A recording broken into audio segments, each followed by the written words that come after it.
Welcome to the Modern Insurance Agents Podcast. Today, we're going to be talking about how to actually find your ideal clients online without going viral. Welcome to the Modern Insurance Agent Podcast. We're your hosts, David and Elle Denning. What happens when a millennial couple dives headfirst into the insurance world, scales $1 million remote business, and decides to share the journey with the world? You get the Modern Insurance Agent. Here, we reveal the messy, magical, and sometimes hilarious realities of building a business and a life you love. From traveling the globe to building remote teams. Yes, even working remotely on top of a mountain in the Philippines. We're sharing insights, strategies, and plenty of laughs to help agents and entrepreneurs succeed. Because let's face it, success isn't just about hitting numbers. It's about designing a life that works for you. So let's dive in and build something extraordinary together. So you don't need a massive following or viral videos to generate quality leads. You just need to speak directly to your ideal client consistently and in the right places. But first, before we hop into that, Elle, where can they get their resources from this podcast and to grow their insurance businesses? Yeah, so if you want a downloadable checklist to help you with your marketing, head on over to jumpstartgonow.com/podcast to get the resources that we mentioned here, as well as the most up-to-date marketing guide for insurance agents. Awesome. So I look forward to diving in today. I think I'm really excited about today's topic and what we're going to cover here. So Elle, it's all about finding them in the right places and being able to speak them consistently. So are people's ideal clients actually on stuff like Facebook and Instagram, for example? Yes. The answer is yes. In short, we call the episode right here. All right, that's yes, it. They're there.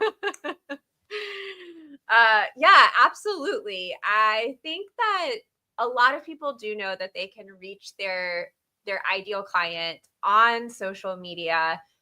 We definitely do run into some people that are like, I work with like executives or high income earners or businesses. Are they really on social media?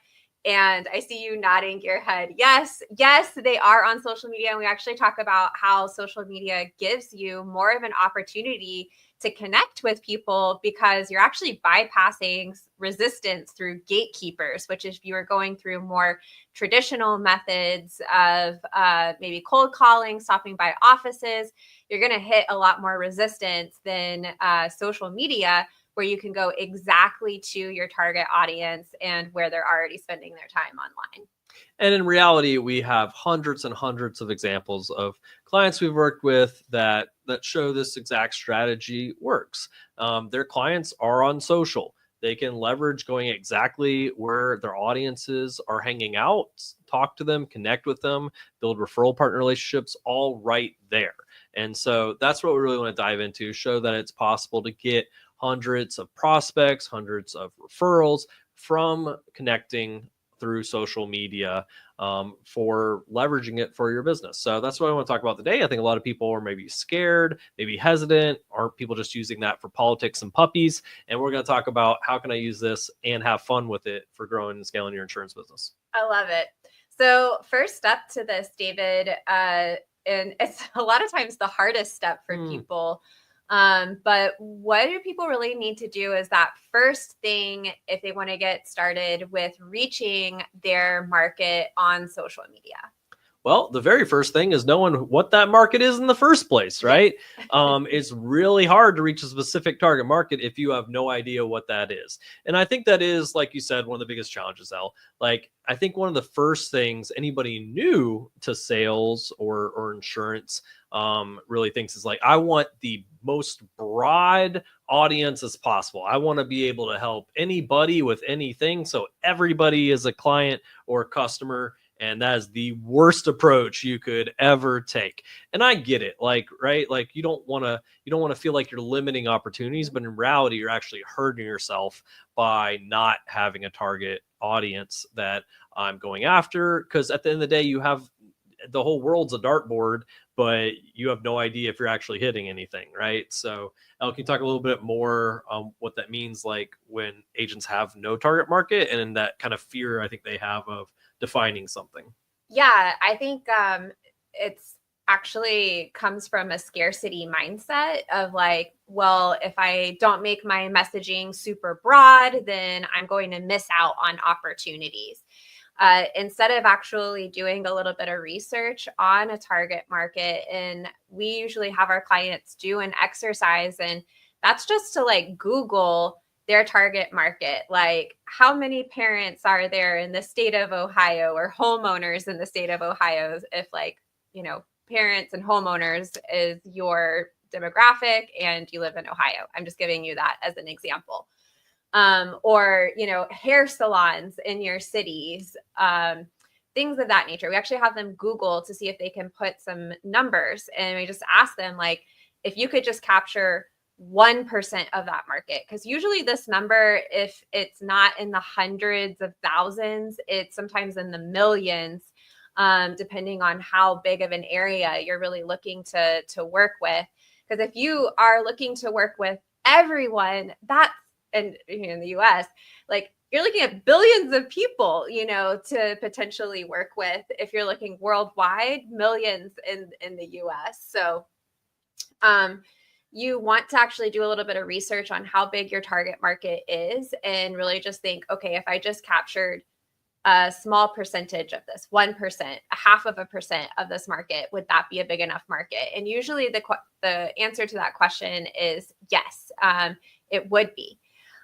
So starting there and really recognizing that there is way more opportunity than you really think, and having an effective marketing strategy is absolutely key to making sure that you're actually reaching that target market. So I think also the scarcity mindset just comes from maybe a lack of knowledge in how to be targeted to connect with that particular target audience.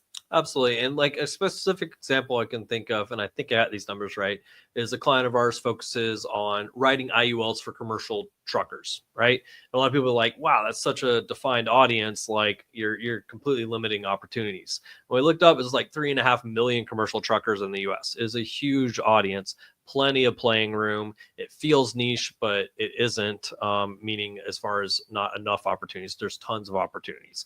And so I think that's when in reality you realize, okay, there's still a ton of opportunity, even if I niche down, and how to connect with them. Yes, as part of that, but also who is that audience that I'm niching down to? And a lot of people focus this around products, which I'm not as much a fan of. I think that's definitely a portion of defining your target market, and thankfully, like, our exercises and how we teach people to think through this encompasses a lot of things, not just the products. But a lot of agents will be like, oh, I'm a final expense guy, under 65 health, Medicare, oh, I do home and auto, right?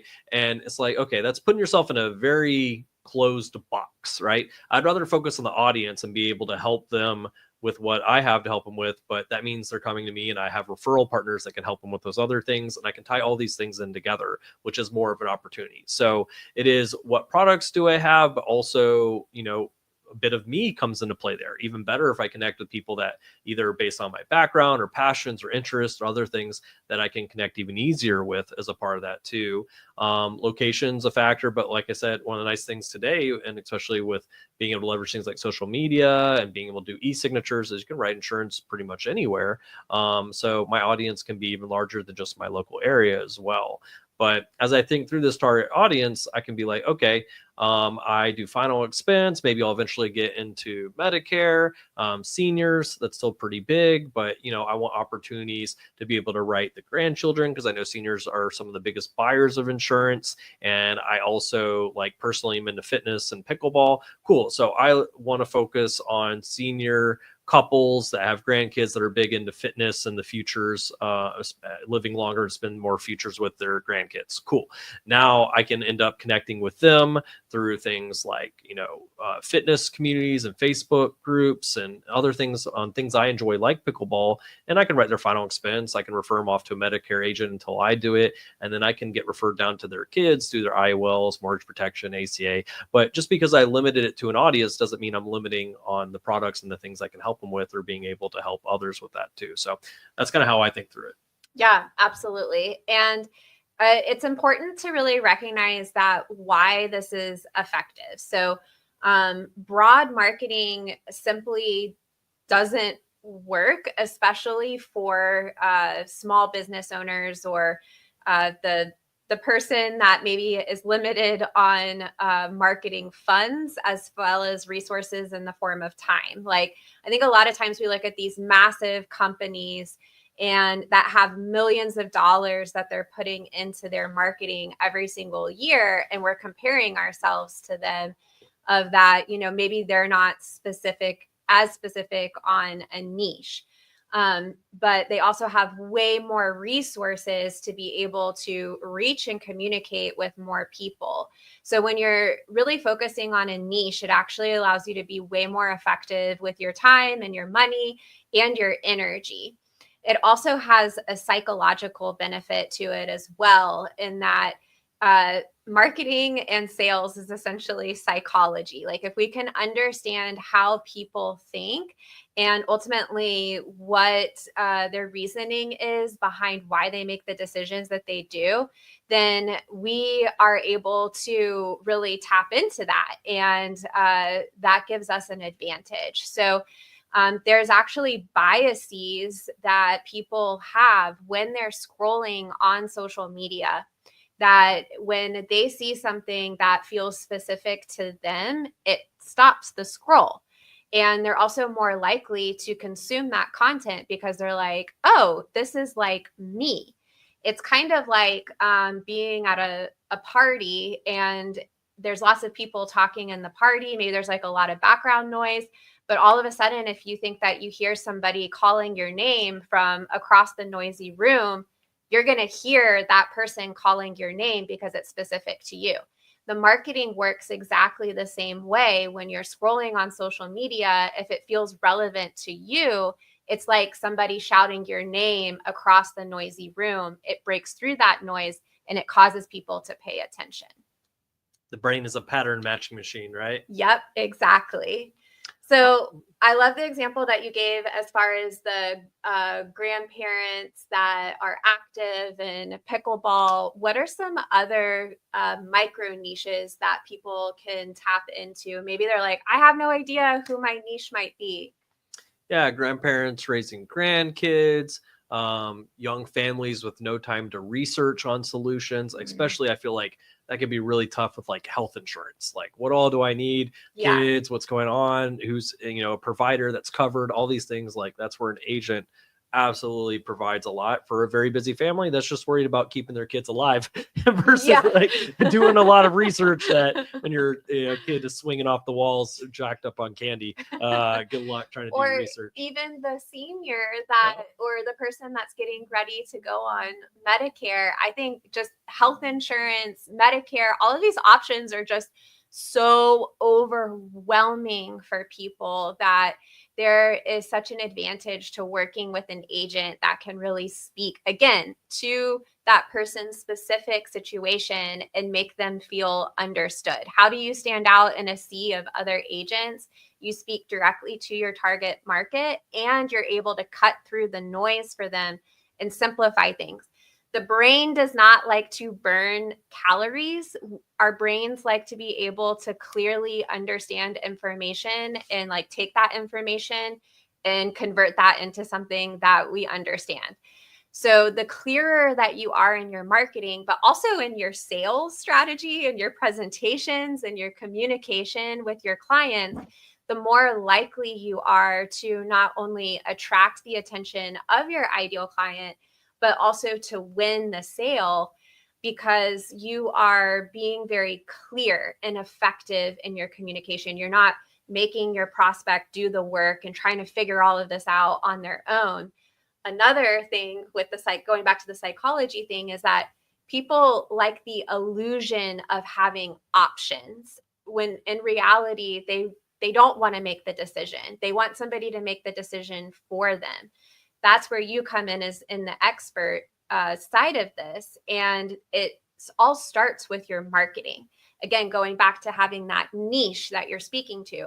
When you're trying to like be this generalist and speak to everyone, you're causing your audience to burn a lot of calories and do a lot of work to figure out like, oh, what do they do? Who do they help? I think they're in insurance, but I don't really know what kind. I don't know if they work with young families or seniors and when you put that kind of burden on your target market to try to figure that out, you're basically not speaking to anyone and you're putting the work on them.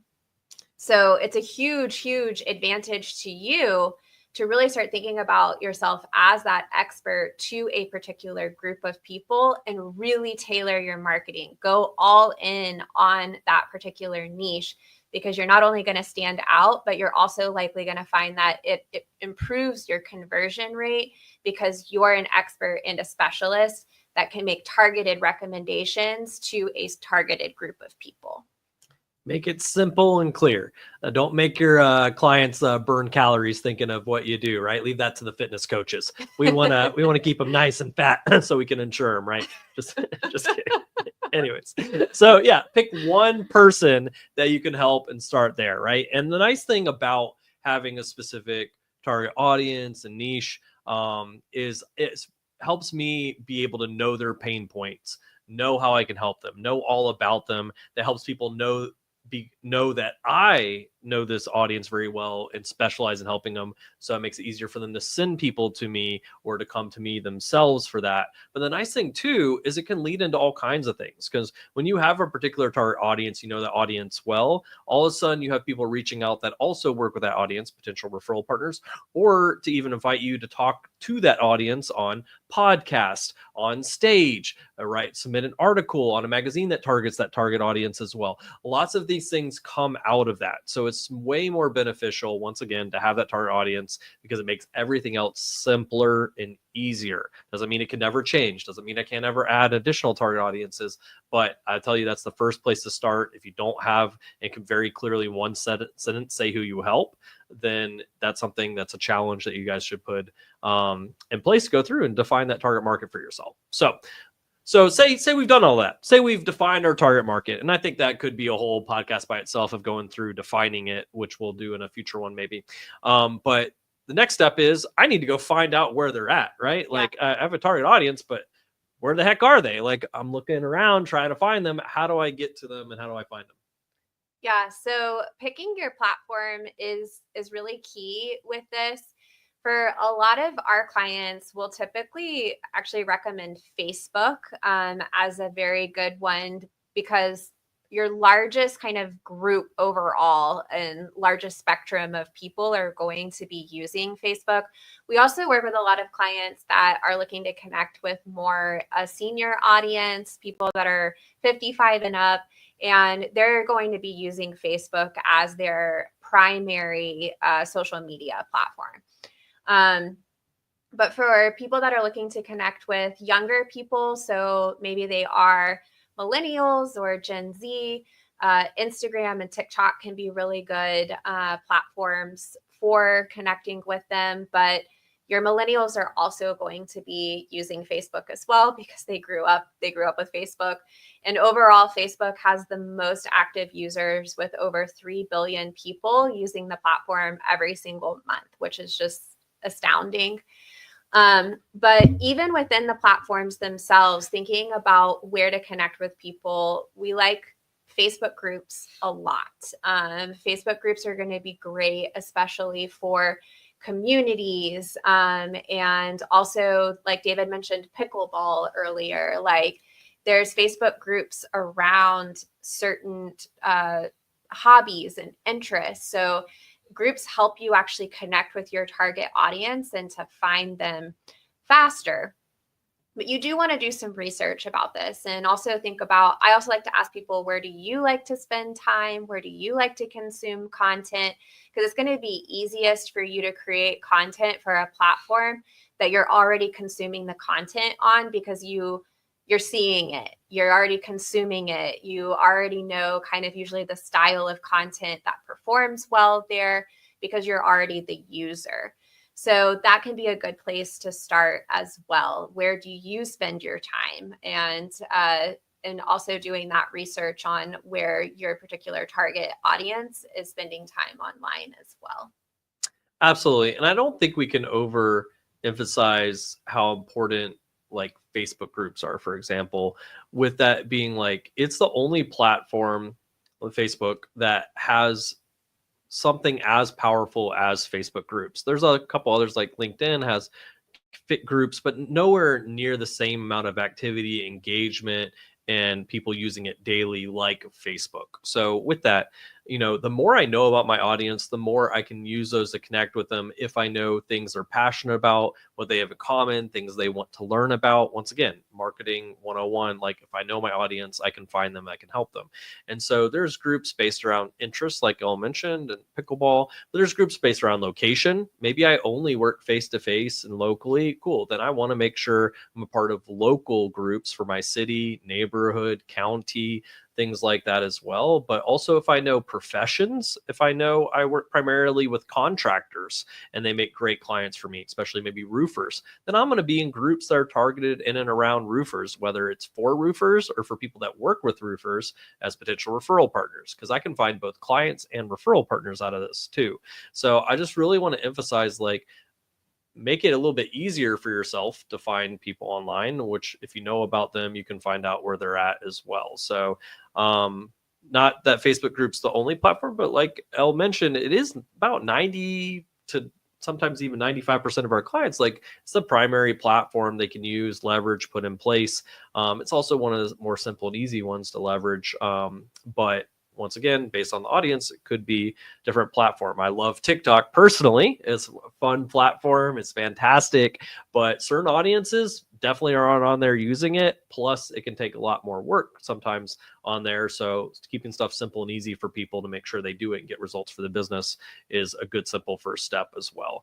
And even when I get to millennial and Gen Zs who normally wouldn't be hanging out on Facebook, maybe if they're on the younger side, because this is maybe not the coolest platform, if they are any sort of entrepreneur or business owner, they're definitely still going to be on there because it is a great tool for your business as well. Yeah. And I also love Facebook groups for better understanding your audience. David, can you talk a little bit about like lurking and how lurking can actually be beneficial to understanding what types of content you should be creating? Yes, I'll talk about that. But when you talk about understanding an audience, I think that is a great example, even ourselves. So for anybody who's listened to maybe some previous podcasts or been in our Facebook group or other stuff, you may have heard Elle and I's background. Originally came from marketing consulting, did this for all sorts of industries. And when we originally started with a partner of ours, Jumpstart Go, to focus just to the insurance industry and agents, our partner Renee had some background in the insurance industry, but Elle and I had no background in the insurance industry. I'll be honest, like I thought it was a bunch of old dudes in suits and ties knocking on doors still, and I thought that was this whole industry. I was like, why in the world would I want to be in this industry? To be fair, and then she's got a branding problem we got to work on. That's a whole separate thing we did in a previous podcast talking about that. But with that said, like, being able to use and leverage that group and foster community and discussions, but why reading everything that was going on in there, it was one of the quickest and fastest ways to pick up the vernacular, the jargon, the pain points, the problems, what's going on, learn how people are positioning products, picked all of that up. And I'll say a lot of agents only pick up their particular product or line, and they know nothing about these other products and lines. And so this is one of the fastest ways to learn a lot from everything from P&C to health to Medicare to life as a part of that. So lurking can help you learn a ton. So now taking that to your target audience, being in some of these groups in and around your audience and focused on them helps you very quickly learn what kind of language do they use? What are their pain points? What do they respond really well to?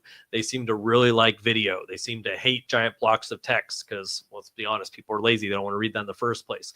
They love topics about this. They hate things about that. And that's where lurking helps you just soak up that knowledge and actually see where you can hop in and maybe that group and make an impact or provide value in a way that is beneficial and would be allowed. There's certain groups that I can't talk anything about business or maybe even insurance at all in general. And there's other groups that absolutely don't care, and that can be very beneficial to that. So once again, lurking helps you get a good read on your audience. Yeah. And seeing what like questions they're asking too. So I would absolutely have like a notepad, scratch pad, wherever you kind of keep a running list of ideas of questions. So when you're in groups, like maybe it's a mom's group that you're a part of. Well, whatever questions you see moms asking about in those groups are likely things that you should be creating content about, because it's things that they care about and that they're actually like going through the effort to go to a group to ask a question. Like, what if you're looking to connect with moms, be a resource for moms, start creating content that they're already asking the questions about. And also with ChatGPT these days, like if you don't even fully know how to create the content about it, you could be like, hey, my local moms group are asking these questions. Can you help me put a 30-second reel together that would be a valuable piece of information that I could put out that answers this question? So you can just do a little bit of research, spending time in groups to help you start formulating content ideas. And also, like David said, where you're equipping yourself with this knowledge so that you can better understand your audience and what's important to them. And from running a Facebook group ourselves, we understand like the people who run Facebook groups, the admins, love anything that provides value and helps the community. They don't like spam. They don't like pitches. They don't like, come talk to me about my insurance. They don't like that. But they do like things that provide value and help make the group better as a part of that. So like, let's take this as an example. Like, let's say busy moms is target audience, right? So you can go and you can follow 5 people that are creating content focused around busy moms, or Facebook groups around those, and start watching the posts, comments, what people are asking, and pull out some of those questions like Elle mentioned. And what you can do is, you can approach the admin of the group and be like, hey, I love this group. I love this community. Flattery is always a good thing, right? And say, hey, I'd love to help make some more valuable. I've kind of kept a list of some of the common questions people seem to ask all the time here. I'd love to create a little video just answering those questions. That's a quick resource. People that have questions in this group can watch the video and get the most common questions already answered. And so what I could do is take those questions, put them in ChatGPT, like Elle said, hey, let's create a short video answering these questions and going through them. In fact, it's even better if I invite the admin to maybe do it together with me for a piece of content of both of us answering those questions together. And now they've got a video for the group that they can use regularly as new members come in through being able to see that video, which helps you get in front of that audience and is a value add. And you made pretty good friends with the admin of that group too, which I can tell you goes a long way in them letting you do special things they might not let others people do. So absolutely. I love it. So the thing is here is once you find where your audience is spending time, do not keep trying to go to these other platforms hoping for leads. Once you find your like honey holes, your places that you're connecting with your ideal target market, you want to put all of your time and energy in those honey holes. This is where our success has come from on social media. And also why you don't have to go viral. Like you don't need millions of views on a video in order to generate leads. You really need a strategy on who you're connecting with, how you're going to connect with them, and then creating content and an engagement strategy to connect with them consistently. And so for us, it was the Facebook group that we started in 2018, and that has been and probably will continue to be our honey hole. I mean, now we branch out to other platforms, but it's not like we have massive followings on these other platforms. We have one platform that we know very, very well, that we use a rinse and repeat strategy with. And I encourage you to find your honey hole. At the beginning, you might be looking at some different platforms, doing some tests. But once you find that sweet spot for you, go all in on it. Be laser focused and become a master at that one channel and that one thing. I love it. All right. So we got our target audience, figured that out. We've gone through that. We figured out where they're hanging out, or what platform, what Facebook groups, for example, where they're at. Cool. So how do we get their attention? How do we get in front of them? So how do we create stopping power content, right? Like you guys heard Elle mention earlier, you probably heard the phrase stop the scroll, right? And the point that's making is there's a lot of things out there. There's a lot of noise. There's a lot of spam. And so attention is the modern currency, right? If I can't get someone's attention, then it doesn't matter what kind of value I can provide them. Just the person who has the best value doesn't win at the end of the day, right? I have to be able to get in front of the audience, get them to pay attention, get them to listen to me to provide that value. Otherwise, it doesn't matter how helpful I can be if I'm not able to actually talk to someone to help them. So I need to stop that scroll. I need to get some attention so now they can hear what I have to say. So Elle, how can we create stopping power content? Yeah. So, well, first, going back to point number one, really knowing your target market and what they care about. It all has to start there. Remember, it's like hearing your name being called in a noisy room.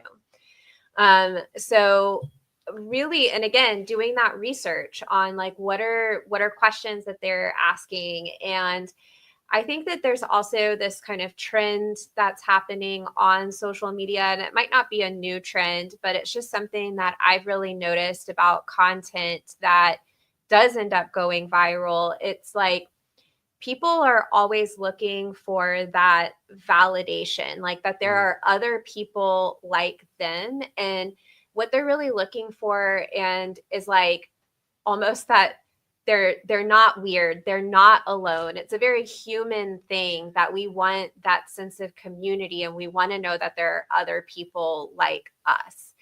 And so if you can really zero in on things that speak to that emotion and feel like relatable to your target market, maybe it's something that you can pull from that's your own personal experience. Let's go back to maybe the busy moms example. Busy moms want to know that they're doing a good job raising their kids, even when they feel like everything is falling apart around them. So if you can create content that speaks to that, like, hey, mom, you're doing a good job. Here's some things that, like, you know, your kids are fed, they have clothes, and also maybe taking a comparison of like what a normal household looks like, of maybe there's toys like strewn all about, or things are unkept, or the dishes are not done, the laundry isn't done, like just showing these like everyday normal things of what it's like to be a busy mom versus like people, because people all the time on social media are like, they look like they have everything together, that their lives, and that they're, you know, taking extravagant vacations with their kids, or, you know, whatever. And it's like just helping people feel like they're not alone and that they're okay. That is the type of content that is not only going to help you build a brand, but that relates specifically to that target market that you're looking to connect with. So think about real connection, think about things that relate to your market that make them feel understood and related to.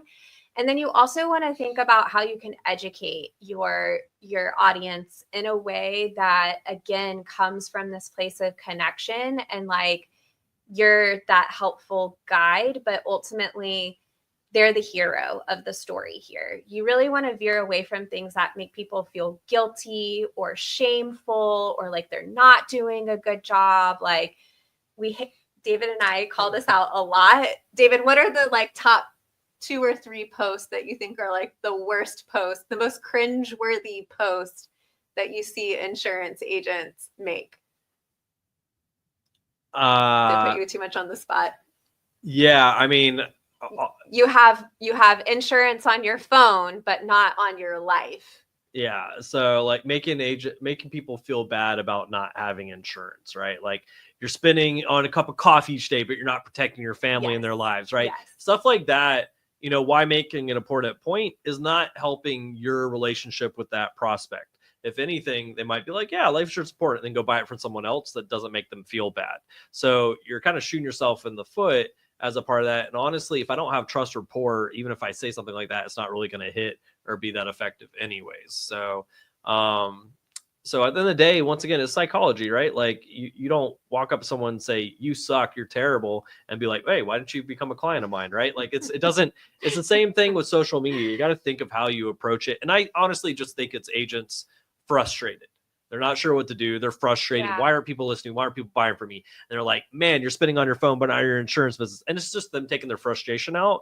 But in reality, it's hurting them even more doing that. So don't do that. Don't copy and share this. So I like LL, you talked about that, it's those relatable and educational moments that are super powerful, make really good content, real content.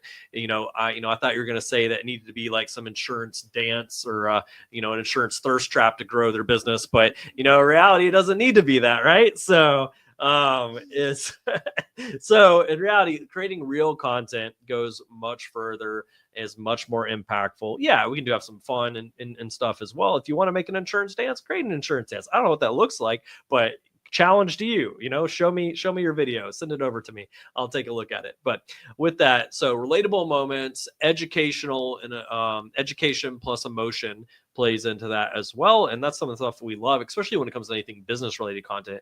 Educational, provides value, teaches, gets them to be like, man, I'd love to learn more about that, or I need that. Hey, let me talk to you, right? And then many case studies, testimonials, things that provide some real examples and results and the stuff around that. Like, hey, that cool sounds good in theory, protecting my family's legacy. What does that even mean? What does that look like? Right. So, talking about, hey, we help save the Smiths $217 a month on their home and auto insurance, that they're now able to take that to put towards a family vacation with their kids that they never thought they'd be able to go on. Something like that. Or a life insurance policy. Now they're able to protect their kids, and their family's financial futures because of the money they save there as well. So once again, telling a story with it, but like showing a real example and being able, that creates social proof as well of like, oh, they've helped people like that. I'm like that. I need to talk to them also because that's me, right? And I'd like to do that too. Yeah, I love it. And so I think when you come at it with the spirit of really understanding your target market and creating content for them, also knowing that it's not just the educational piece, but it's also entertainment. So social media, people come to social to be distracted, to be entertained. So the more that you can bring that into your content, the better that it's going to perform. David, what are some things that you see agents make as far as mistakes go in the formatting of their content? I was entertaining your audience right there, Elle. So mistakes agents make, and one thing, once again, all these factors can be studied individually to help you be better at your marketing, client acquisition. One of those is copy. And if you never heard that term, it just basically means the text and the writing, the language that you use, right? And so there's a lot of things that go into copy. There's people's whole careers are based around putting the right words in the right order that have the most biggest effect on sales or attracting your audience as a part of that. But I want to teach you some basics on things that can help there. One of the mistakes I see agents make constantly is trying to put a bunch of text and talk about a lot of things all at one time, which is too much to go over. People like handling one idea at a time generally. And they also put it in a block of text, like a paragraph, right? And that's all stuff normally would be formatted. But the stuff, when you write stuff for social and for marketing, it's very different than writing a paper for school, right? Total opposite. Do you read papers for school for your fun, fun time and entertainment? Absolutely not, right? I didn't read them when I wrote them. I just write it and send them in. I'm not going to proofread that thing. And so same thing here. Like, this is the opposite, right? I want to make things easy, simple, how you would pay attention to read content. And one of that is people are inherently lazy. They see a block of text. They're not going to read that. They're like, scroll right past it, right? I don't got time for that. And so one thing you can do is you can, one, keep it simple to the point, but one line at a time. And this is something copywriters use a lot, as I cover like one sentence or one line, and then I drop down with a space, and then I do my next sentence and my next line or two, and then drop down again. It makes it for an easier flow of reading. I feel like I'm accomplishing something. Each line I finish and go down doesn't look like a whole bunch of text, but it can be quite long. But if you format this way, people will be like, man, I just read like 2 pages worth of content. I didn't realize I went through all of that because of the way it's formatted. So I want to make stuff simpler and easier. And that's one little copywriting thing that will help you a ton, both visually and on people actually reading your content. So Elle, should they also use a ton of emojis, like hundreds of them in their posts? No, be sparing on your emojis for sure. Again, you want to think about, if you're writing content, you want to think about it being very easy to kind of scan and read. Emojis should emphasize and support what you're looking to say, not be so overwhelming that it creates these visual blocks that keep people from reading. I think especially with ChatGPT, the overuse ChatGPT, if you just like don't really train it and you just ask it to write you something, it's usually going to put a lot of emojis in there, and it's one of the first giveaways that that your content is created by ChatGPT. So be careful with those emojis for sure.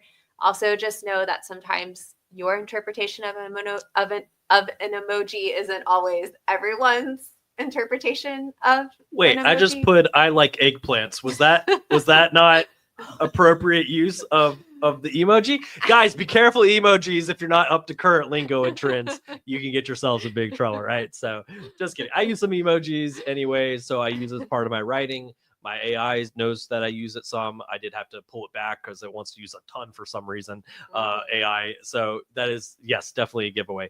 Now, with that said, okay, so breaking up copy, using emojis sparingly, and then other things like, is it helpful if I write something like, hey, the importance of contingent beneficiaries and index universal life policies and picking participatory.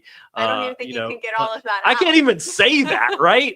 And your audience has zero clue what any of those things mean. And agents are extremely guilty of this, is because we live and breathe and talk this jargon all day long, right? To us, it's normal. We understand it. We get it. The insurance industry uses a ton of acronyms as well, IULs or whatever, for example. This morning, I was reviewing a profile, and in the bio of the Instagram profile, it was like helping young families build wealth through IULs. And I asked the client, I was like, do you think that your target market knows what an IUL is? And he thought about it for a second, and he was like, I probably not. And I was like, yeah, probably not. We want to think about a different way that we can communicate what we're trying to communicate here, but we want to remove the industry jargon from it because, again, people want to feel understood. If you're using terminology that feels really over their head, you're going to make them feel stupid, and people don't want to feel stupid. They want to feel understood. So you want to use language that feels like, oh, they are putting this in terms that I understand. Again, we don't want them to use a lot of calories, brain power to try to understand what we're communicating in our marketing. To make it simple. We don't want to be the doctors, nurses, and lawyers for people, right? Like how frustrating it is when you're trying to understand what a doctor, a nurse is saying, and they're using all this jargon and vernacular that they use day to day, and and they're like, wait, you don't know what these things mean? It's like, no. Now I feel more frustrated and more confused or scared because I don't know what any of this means. Same thing with attorneys. They speak their own language. No one knows what they're saying, and they charge thousands an hour, right? So, but with that, we want to be able to connect with our prospects, explain things, help them understand that. And we're not going to attract them and then feel like, oh, they're clearly going to be able to help me and make sure I know what I'm getting when I can't even understand what they're saying in general on their social media, period. I don't know what any of these terms mean. They're not going to explain them to me because they can't even put in simple terms on social media. So clear over clever, guys. We want to be very clear. It makes things easier. Love it. So David, why do you think agents overcomplicate content creation? I think a couple things. I think agents want to communicate a lot of ideas at once, right? They got maybe a lot of knowledge, a lot of value, a lot of things that they can bring. And they're like, well, if anybody's going to listen, I got to put all this value into one piece of content at a time. And in reality, that's not how it works.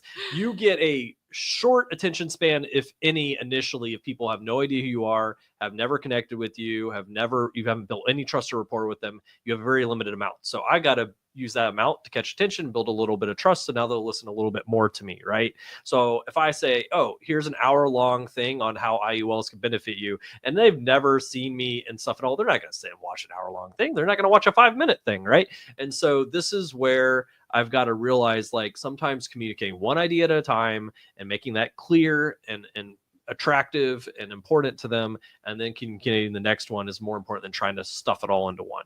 And I think the second thing is people think that their content has to be fancy and perfect and all this work needs to go into it for it to be effective. So they're like, I got to shoot it and I got to make sure I have the perfect lighting, got to get my ring light going. I got to get my contouring going, so I get all my angles and features right. I don't know. I heard that's a makeup term, but and then I got to make sure I got my script right and I'm wearing the right clothes and the right cologne that maybe they can smell through my video. I don't know, right? They do a lot of work, and then it's like afterwards, now I got to edit it. Now I got to put all this filters on. I got to put all this text, and I got to do all this so people pay attention to my content. But in reality, what we've seen trend over and over and over is that really simple performs better. And a lot of times, especially on like Facebook and type of content here, it's just picking up a phone, talking to it, walking around while you're talking about something and putting it out there. And why is that? One, it's relatable and it's real. It doesn't look like some highly produced piece of content. And then there's like psychological factors, that we also talk about of like, highly produced content actually usually performs worse. And why is that? You would think content that looks really clean and amazing and high quality would perform better, right? But in reality, there's a concept known as ad blindness, where if I start scrolling through a feed and someone's like, oh, did you see that post? That was an ad. I'll be like, I didn't even remember seeing that, right? Because my brain already knew it looked different than the other content around it. It's an ad. Cool. Not even going to pay attention. And my brain recognized that and turned off my brain for a second that I didn't even see it because I knew it was already going to be an ad piece of content. So with that, when I produce highly produced content, it's different than the other stuff. Doesn't look real. It looks like an ad and they scroll right past it. Whereas I'm talking on a camera, on the phone, just like the other pieces of content. Oh, what's David talking about? What's he saying? Now I've got attention because it looks like other content in their feeds as a part of that. And the like unpolished part of it is what actually makes it perform better. And so spending a lot of time on trying to make it like look like it's super highly produced is actually just having the adverse reaction or the adverse effect of what you're actually going for. So, yeah. And then it also allows you to create content more consistently as well. Again, like David and I have had a lot of success on social media, but we've never gone viral. And I think that that's important for people to understand that consistency and showing up with like creating content and just being visible in front of your audience is so much more important than trying to get one video to go viral. So it's also just like easier to commit to and to manage because like a video going viral, you can't really control that outcome, but you can control consistently creating content and posting that every day and interacting with your audience in a meaningful way. And at the end of the day, I only care about the things that I can control. And if some piece of content goes viral, that's awesome. But I also know that social media is still an effective tool for me because I'm using it every single day and I'm showing up every single day. Yeah, never gone viral. Contrary to popular belief, David Goes to the Dentist was not me. That was a different kid named David. I wish I could have capitalized off that. He seemed like he was having a good time. Now, with that said, though, even if you have a piece go viral, and different people have, but unless you really capitalize off that, know kind of what to do afterwards, you're back to square one, even if you had a piece go viral. So this, once again, where consistency is going to reward you way more than a single piece of viral content. The other thing with viral content, unless I'm some influencer, just massive audience is the thing I get paid off of, then something going viral doesn't even mean it's even hitting your target audience or getting in front of them. Something going viral and I've got a whole bunch of people in Germany watching my video and it's gone absolutely insane. Well, if I can't do insurance for people in Germany because I'm in the US and Florida, it does me no good. That, like, I went viral, great, but that did mean nothing, right? So I'd much rather consistently have an audience that's coming to me, trusting me, referring to me, and that I'm ongoingly growing that versus one piece of viral content that I end up back to, well, hopefully I can try to recreate that, right? I love it.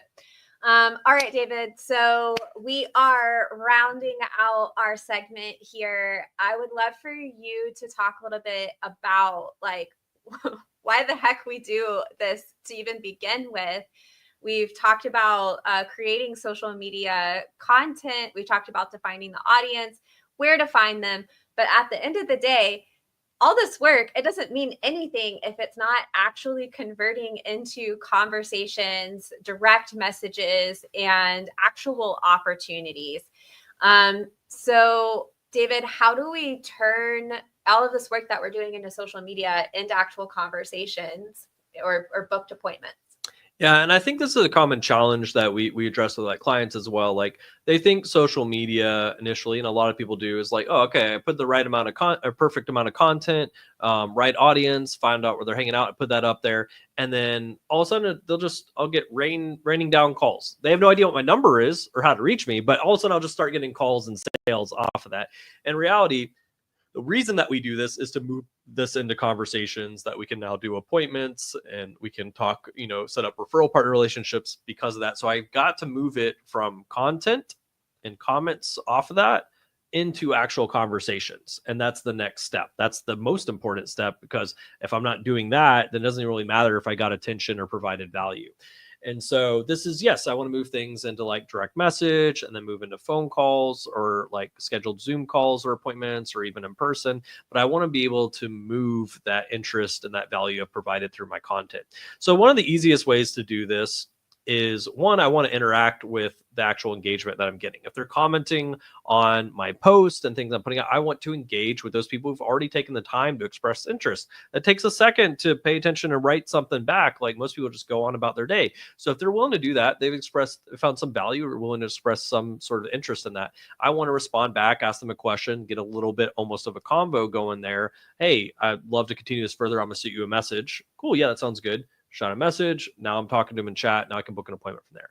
Well, another easy way to get people into a conversation like that is providing something of value, whether it's a guide, a checklist, a short training you did on something that your audience would find valuable. It's going to look different to each audience. If it's a grandma and it's like 3 tips to maximize your knitting, yeah, there you go. If it's to a young family on 3 quick recipes while you're on the go with your kids, then yeah, right. It's going to look different. Doesn't matter what it is, right? I like maximize your knitting. Listen, I know nothing about knitting. I just learned what quilting was the other day, by the way. So anyways, From me. I know you taught me, right? There, you provided value. We were in a conversation and you closed me, right? I don't know. Anyways, so moving forward on that. So something of value. We like guides, checklists, short trainings, things that are easy. So people are like, yeah, I would want that, especially when it's something they'd find valuable. If they don't find valuable, it's going to be useless, right? So cool. I've got a checklist on 3 tips for new home buyers, right? Because my target audience might be young families that just bought a home, mortgage protection. If I was doing that, for example, here we go. Cool.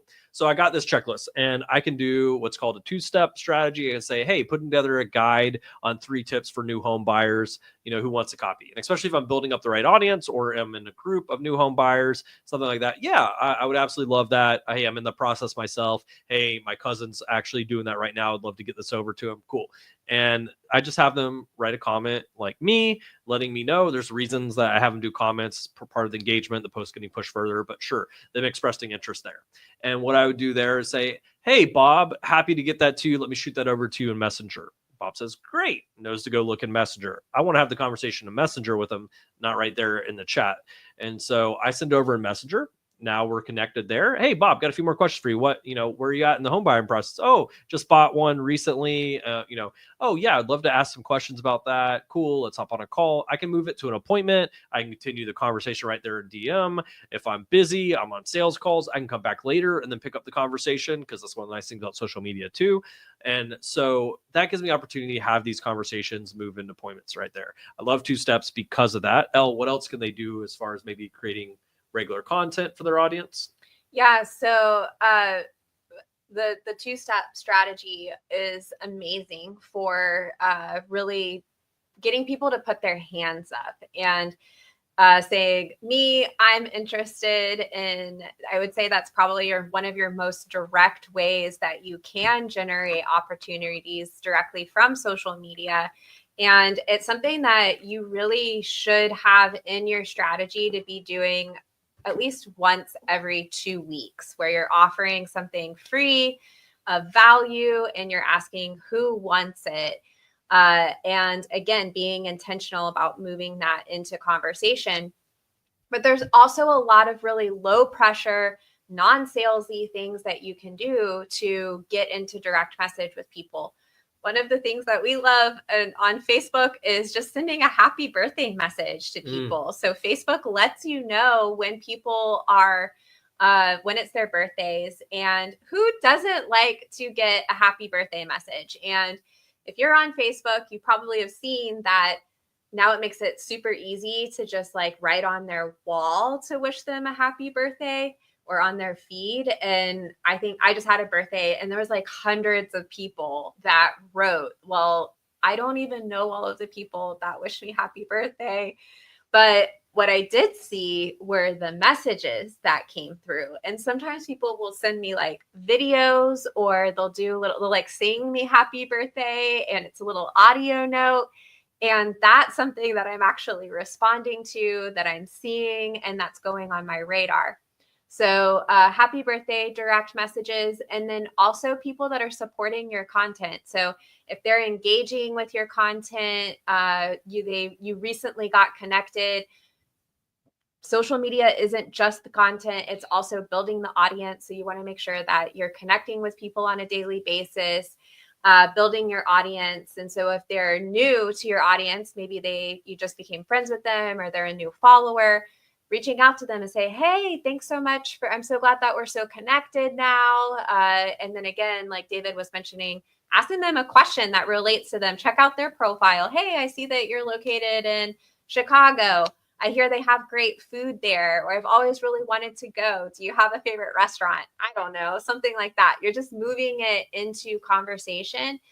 The thing about direct messages and the algorithm is when you're in direct message with people, it's a signal back to the algorithm that you guys like each other and that you want to see more of each other's content. So whether or not that conversation moves towards an appointment or not, just the fact that you're in conversation with each other, you're signaling to the platform, show me more of their content. And when you're posting, your content is going to be some of the first content that they're seeing when they're logging into the platform. Love that. So, I mean, the thing is, like, starting conversations is the main purpose of social, right? Like, it's social media. It's an easy way to get connected and talking with people. And that's at its core why we use and leverage this versus going out in our car and driving around neighborhoods or going to networking events, stuff like that. Social media is where they're already gathered and designed in a way for us to talk, chat, comment, and engage with people. So we can just do that even at home in our pajamas. All makes me wear real clothes for the office, whatever, but apparently it's more professional. But you can do it from at home in your pajamas nowadays, which is great. And like who here, listens to podcasts has ever, done content and gotten no responses, no engagement from that. And I would say that's pretty common, especially for people that aren't marketers and aren't even running a business or using social media for. So maybe your target audience is, busy moms, right? And so you engaging with a little bit of their content, like I'll mention, is you're going to stand out. They're going to see your name. They're going to see you engaging. They're probably going to be like, oh, someone commented on my post. Someone wrote something. Someone liked it and hearted it, or someone shared it, right? To them, you're standing out, right? And this is now an easy way to kind of warm up into talking to them, into reaching out and stuff there as well. Much better than just a cold message. Please don't send cold messages to people saying, hey, have you thought about life insurance? Hey, was checking your profile, thought you might use some life insurance. Like, please don't do that. That's terrible. It doesn't work. And if anything, it'll just get you blocked. One of those the other day. Yeah, I know. They're terrible, right? So, but at the end of the day, I really just want to start authentic conversations, and those can lead to all kinds of things. And like Elle mentioned, it doesn't even have to get into insurance for some of my content about insurance to get pushed in front of them because of that affinity portion of the algorithm. Like if I start connecting, commenting, or direct messaging them, Facebook will start showing some of my content to them anyways, even if we're not Facebook friends. So love it. Okay, David. So what are the key wrap-up takeaways here? All right.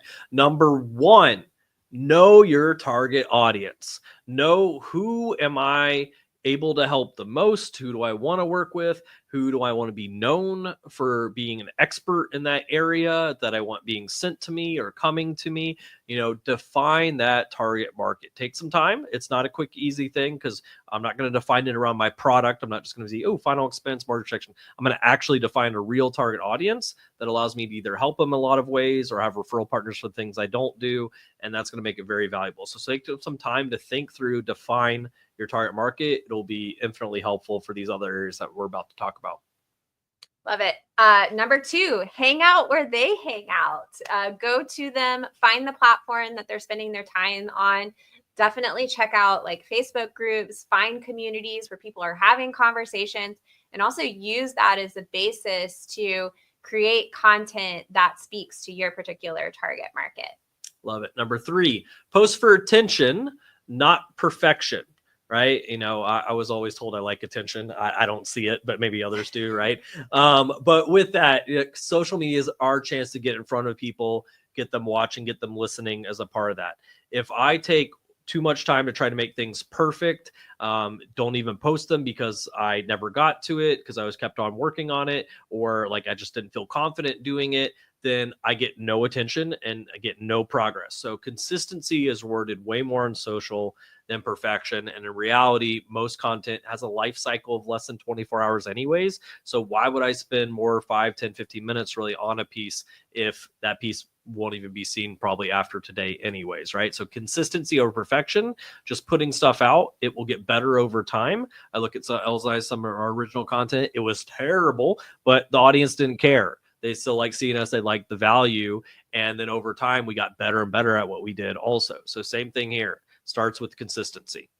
I'll just also add, we have generated more and more money from social media the more that we have gotten better at it and that we've really honed this craft. So but you don't need to be perfect to start. No, absolutely. But the longer you wait, the longer you're just prolonging your opportunity to make money on social media.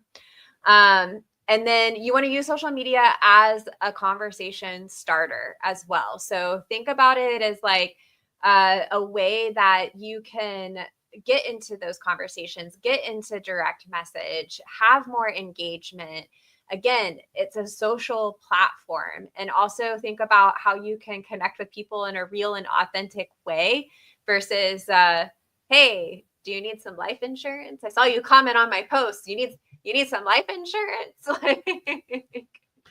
Actually use your social media as a way to authentically connect with your audience. Absolutely. And number 5, expand through engagement and referrals. So as I am doing this, as I get more and more engagement, I'm connecting with them, commenting back, moving into messages, getting these conversations. I now have more prospecting opportunities, as well as I'm doing the same thing, connecting with people who deal with my audience, whether certain Facebook groups or people that I've targeted as strategic referral partner relationships. This allows more of my audience to come to me because they know what I do and what I focus on and find that helpful and valuable, but also allows me to connect with referral partners who can send their audiences over as well. And that's one of the best ways to grow and expand because they've already spent time and energy developing an audience that trusts them. They provide value to. Now they're saying, hey, David and Elle are pretty awesome. You should talk to them. They can help you with these things that they specialize in also. Be like, okay, Bob, I trust you. You've helped me before. Cool. Let me go talk to David and Elle, right? And that's one of the easiest ways to tap into other audiences and grow, expand there also. I love it. So again, reminder, if you want to get our digital download of our entire marketing guide that has all of the resources that we talked about and the show notes from this podcast, head on over to jumpstartgonow.com/podcast. Love it. And you'll hear us mention this at the end of every podcast, everything we talk about as well. If you listen to this, take a piece of action from it and put it in place. Don't just listen without putting stuff in place because then nothing changes, right? So if you took the time, go take one thing from a day, go put it in place. Thank you for joining us for this episode of the Modern Insurance Agents Podcast. We'll catch you on the next one.